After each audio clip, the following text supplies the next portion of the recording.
वाहिगुरु जी का खालसा वाहिगुरु जी की फतेह। गुरु नानक पातशाह के मुखारबिंद से उच्चारण की हुई पावन बाणी जपजी साहिब की 19वीं पौड़ी की आज अपन विचार व्याख्या करने का एक छोटा सा प्रयास करते हैं, क्योंकि मुकम्मल तौर पे उस परिपूर्ण परमात्मा की इस सिरजी हुई सिरजना में कोई भेद नहीं पाया जा सकता। इन गूढ़ रहस्यों को गहराई के तल तक तो नहीं समझा जा सकता, पर गुरबाणी आशय अनुसार आप अपनी बुद्ध है जेती वर्णत भिन्न भिन्न तू ही देती तुमरा लखा न जाए पसारा कै बिद सजा प्रथम संसारा।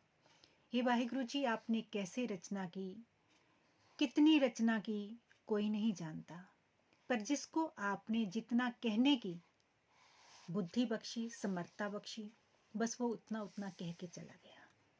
गुरु नानक पातशाह उस अकाल पुरख वाहिगुरु से साक्षात्कार करके इन कलयुगी जीवों के उद्धार के लिए संसार में भ्रमण करते हैं।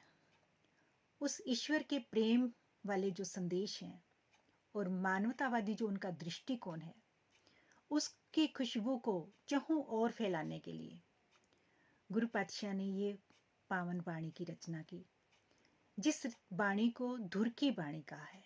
धुर की वाणी आई तिन सगली चिंत मिटाई, समस्त चिंताओं से मुक्त करने वाली ये पावन वाणी, जिसके संदर्भ में जपजी साहिब में शुरू में ही गुरु पातशाह ने समझा दिया, गाविए सुनिए मन रखिए भाव, दुख पर हर सुख घर ले जाए।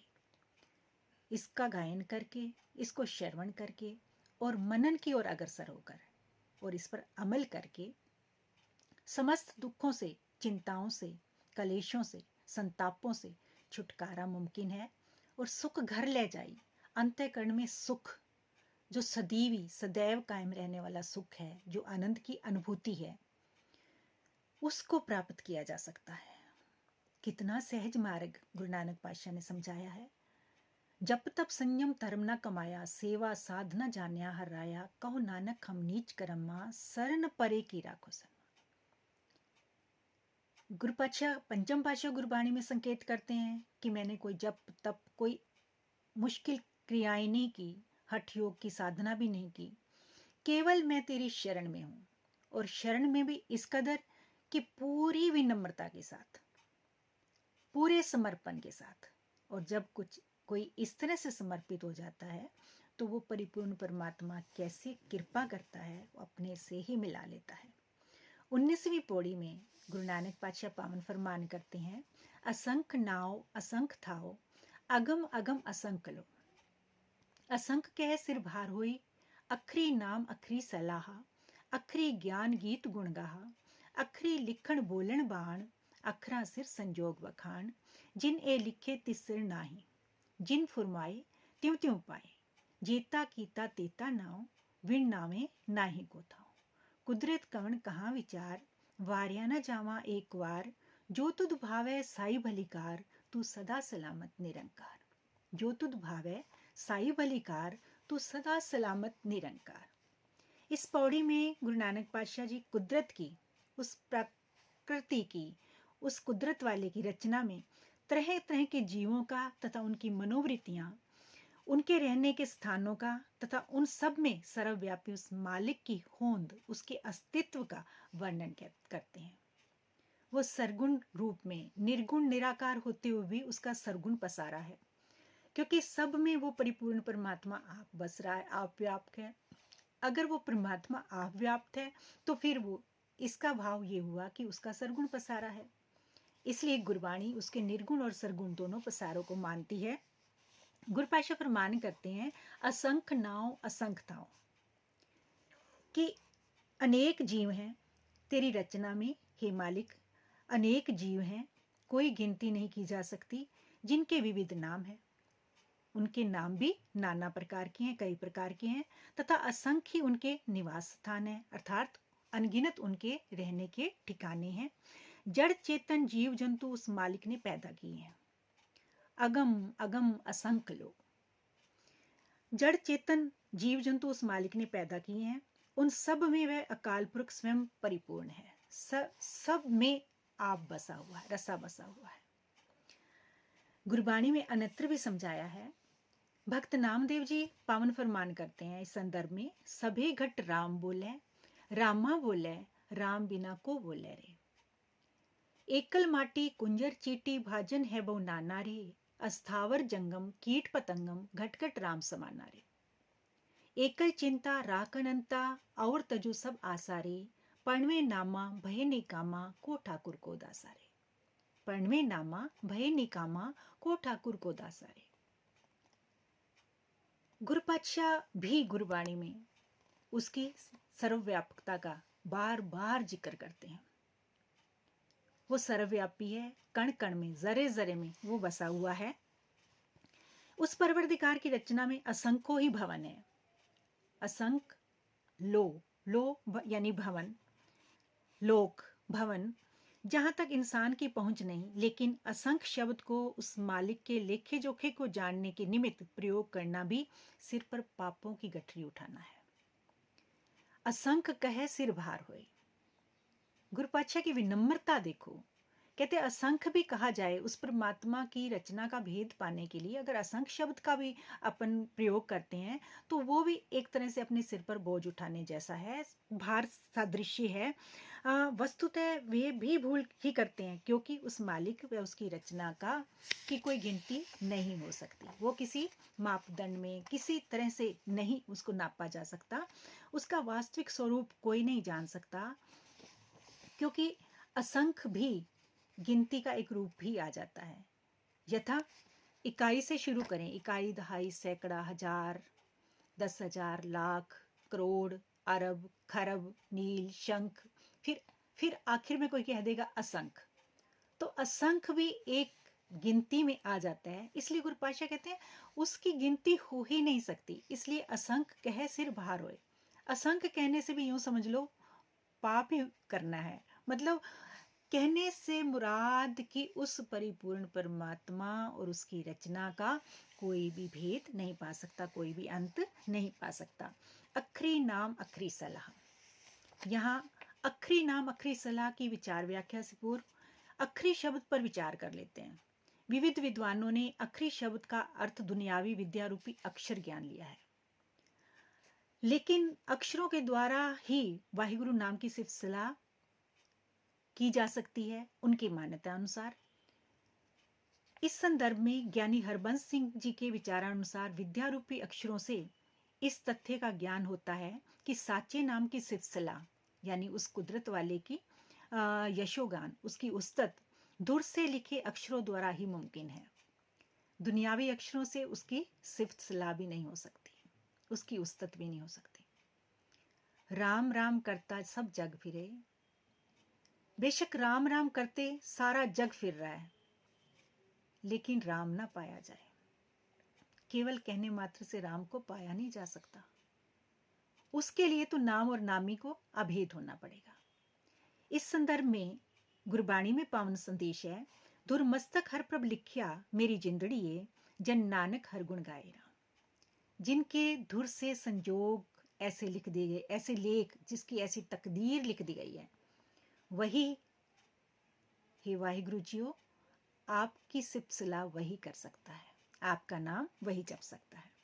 गुरबाणी के अनुसार जिस जीव के मस्तक पर दरगाह से लिखित अक्षर हों, उन्हीं अक्षरों के अनुसार ही उसे ईश्वर नाम रूपी दात मिलती है, बख्शिश मिलती है, तभी वह ईश्वर का गुणगान कर सकता है। पूर्व लिखे अनुसार ही ईश्वरीय ज्ञान रूपी गुणों के गीत गाए जा सकते हैं।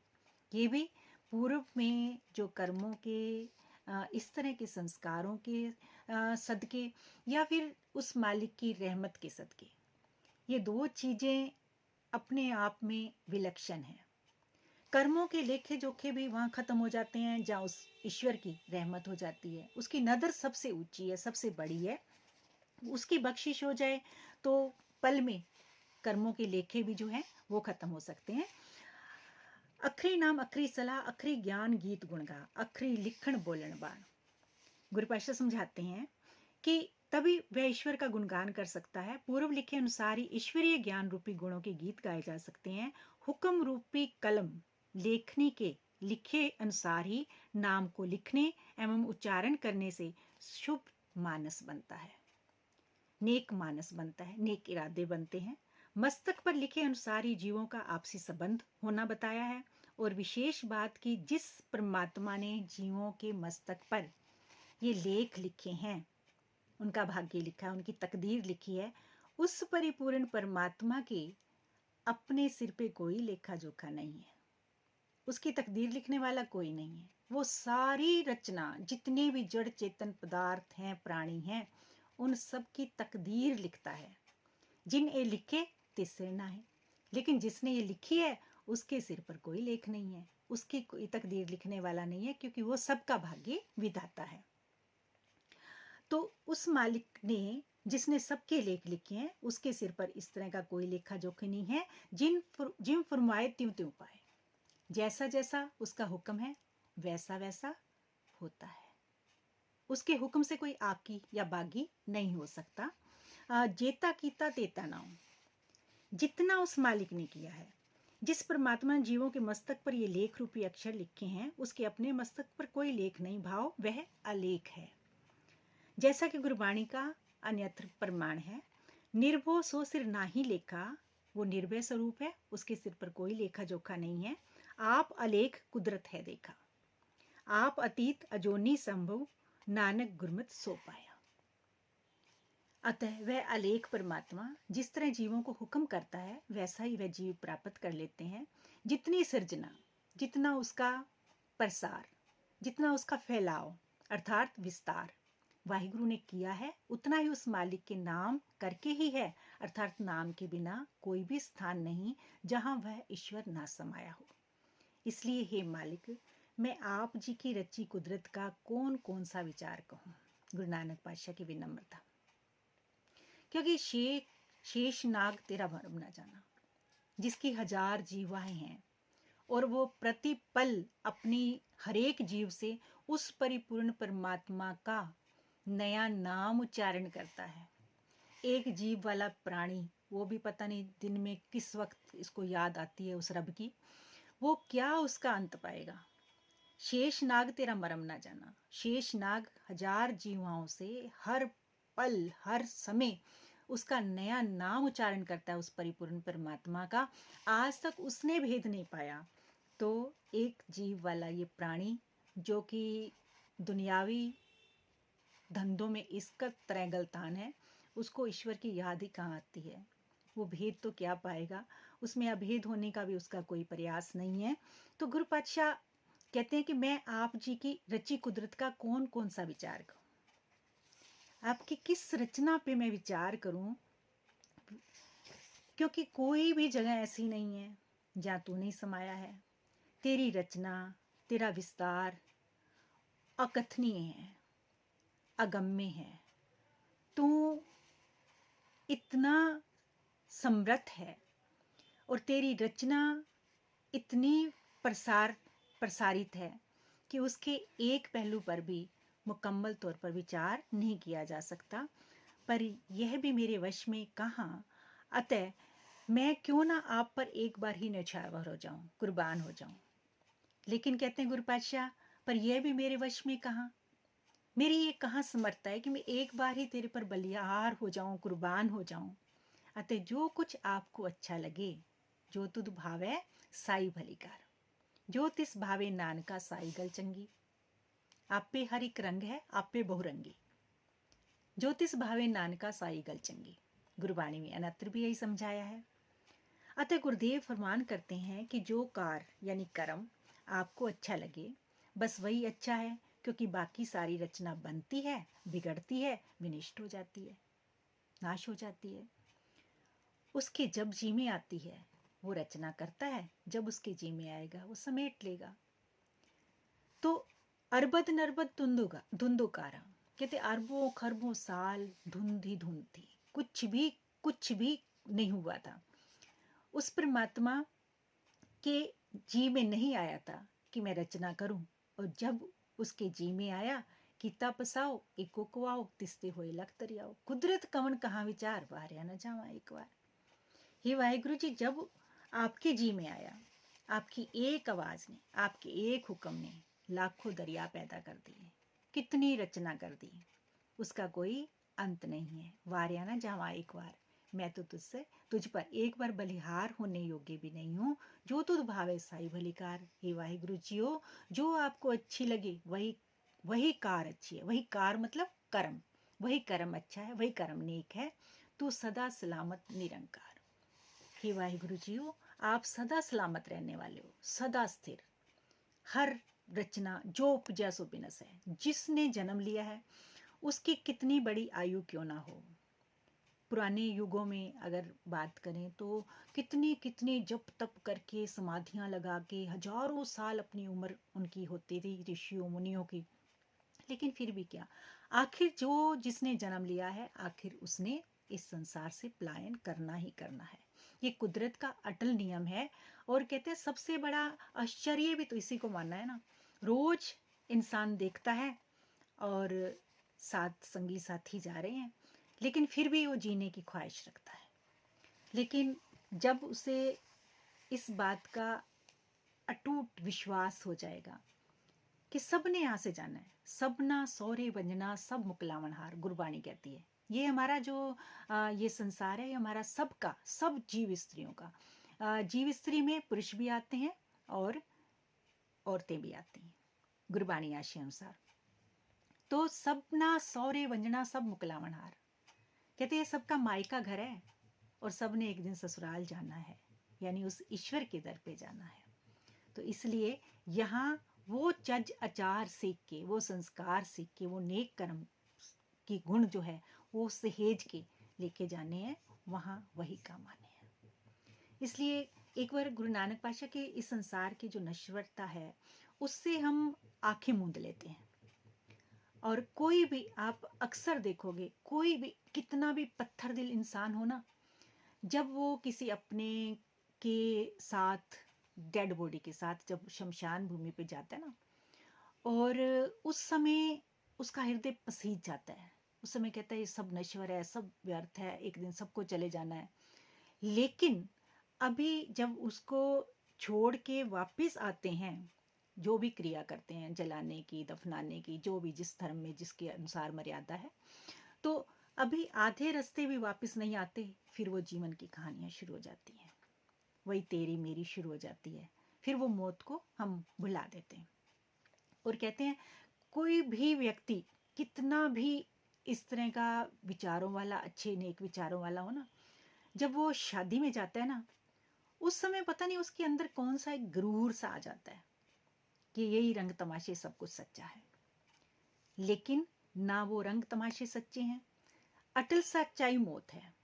घर में आप कभी भी जिक्र करके देख लेना सुबह सुबह मौत का, तो अपने बड़े बुजुर्ग सब कह देंगे, अरे बेटा कौन सी बातें लेके बैठ गए, शुभ शुभ बोला करो। अब गुरबाणी आशय अनुसार जीवन मिल चुका है, जीवन झूठ है और मौत आनी है, वो अटल सच्चाई है, उसको कोई टाल ही नहीं सकता, किसी भी कीमत पे नहीं टाल सकता। तो झूठ की कहानियां कहो, सब बड़े प्यार से सुनेंगे। सच की बात कहो, किसी को प्यारी नहीं लगेगी। मौत अटल सच्चाई है, मौत का जिक्र करो, सबके मुंह बन जाएंगे और बड़े बुजुर्ग कह देंगे, अरे शुभ शुभ बोलो, कैसी मौत की बातें लेके बैठ गए हो। और जीवन की बातें करो, कितनी कहानियां करो, झूठ की कहानियां करो, सब बड़ी रुचि लेके उसको सुनेंगे, बहुत खुश होंगे। कहने का भाव, खाना पीना हंसना सोना विसर गया है मरना, गुरबाणी का पावन फरमान है। हमें ये चार चीजें याद हैं और मौत को भुला बैठे हैं। जो मौत को भुला देते हैं वो ईश्वर को भी भुला देते हैं, और जिन्हें मौत याद रहती है वो बड़े भाग्यशाली होते हैं, क्योंकि उनको ईश्वर नहीं भूलता, वो परमात्मा नहीं भूलता। इसलिए गुरबाणी हमें हर पल उस परिपूर्ण परमात्मा को हर समय याद करने के लिए प्रेरित करती है, और इस संसार की नश्वरता को ध्यान में रखते हुए नेगेटिव नहीं हो जाना, नकारात्मक सोच नहीं बना लेनी, संसार से, परिवार से कोई पलायन नहीं कर लेना, इसमें रहते हुए इन सब में सारी ड्यूटी निभाते हुए, सारे कर्तव्यों का निर्वहन करते हुए, लेकिन उस ईश्वर को और मौत को हमेशा याद रखना है। वाहिगुरु रहमत करे, बख्शिश करे। इस पावन वाणी को जो हम पढ़ रहे हैं, सुन रहे हैं, विचारेंगे, कभी पता नहीं है उस मालिक की कब कृपा दृष्टि हो जाए। हम कहते हैं कि हमारा मन नहीं लगता, वाणी पढ़ के क्या करना है। जैसे शरीर की रोज सफाई जरूरी है, घर की रोज सफाई जरूरी है, वैसे ही मन की अंतरात्मा की सफाई भी रोज जरूरी है। क्यों नहीं छोड़ देते फिर खाना? भोजन खुराक है ना हमारी, तो रोज चाहिए ना। तो फिर भजन भी रोज चाहिए, बंदगी भी रोज चाहिए, उसका नाम जपना भी जरूरी है। वो हमारी अंतरात्मा की खुराक है। गुरु नानक पातशाह की माता जी कहते थे उनको, माता तृप्ता जी, कि बेटा तू और बच्चों की तरह ना खेलता है, ना तू कुछ खाता है, तेरे को भूख नहीं लगती, तेरा खेलने का मन नहीं करता बच्चों के साथ। तो गुरु पातशाह पता है कितना प्यारा जवाब देते थे अपनी छोटी अवस्था में, जब छोटी बाल अवस्था में थे। कहते हैं, आखा जीवा विसरे मर जाऊं, आखण औखा साचा ना हो। हे माँ, मैं याद करता हूँ उस परमात्मा को तो मेरा जीवन बना रहता है, नहीं तो मेरी आत्मिक मौत हो जाती है। एक है शरीर का मरना जो अटल सच्चाई है, लेकिन एक है आत्मा का मरना, जमीर का मरना। और फिर जब उसको सही खुराक नहीं मिलेगी तो वो कमजोर होनी शुरू हो जाएगी, और बहुत समय तक नहीं मिलेगी तो मर जाएगी। कहते हैं ना, उसका जमीर ही नहीं है। वो इसलिए नहीं है, वो ईश्वर के भय अदब में नहीं है, वो उस परमात्मा के नाम का आसरा लेके नहीं जी रहा। वो केवल माया के उस प्रपंचों में और दुनियावी संबंधों को सब कुछ समझ के बैठा है। लेकिन फिर उस समय पश्चाताप होता है, लेकिन तब पछताने से क्या होगा? सब कुछ जब खत्म हो जाता है। वाहिगुरु सब पे रहमत करे, बख्शिश करे। कोई किनका प्यार का इस पावन वाणी का हमारे हृदय घरों में बस जाए, जिसकी बदौलत ये लोग सुखिए परलोक सुहेले, नानक हर प्रभु आप पे मिले की अवस्था बन सके। किसी भी तरह की कोई गलती हो गई हो, कोई ऐसा शब्द बोला गया हो, तो उसके लिए हृदय से क्षमा प्रार्थी हूँ। अगली पौड़ी की फिर विचार करेंगे वाहिगुरु की कृपा से। तब तक के लिए आज्ञा। वाहिगुरु सब पर रहमत बनाए रखे, यही अरदास बेनती करते हुए वाहिगुरु जी का खालसा, वाहिगुरु जी की फतेह।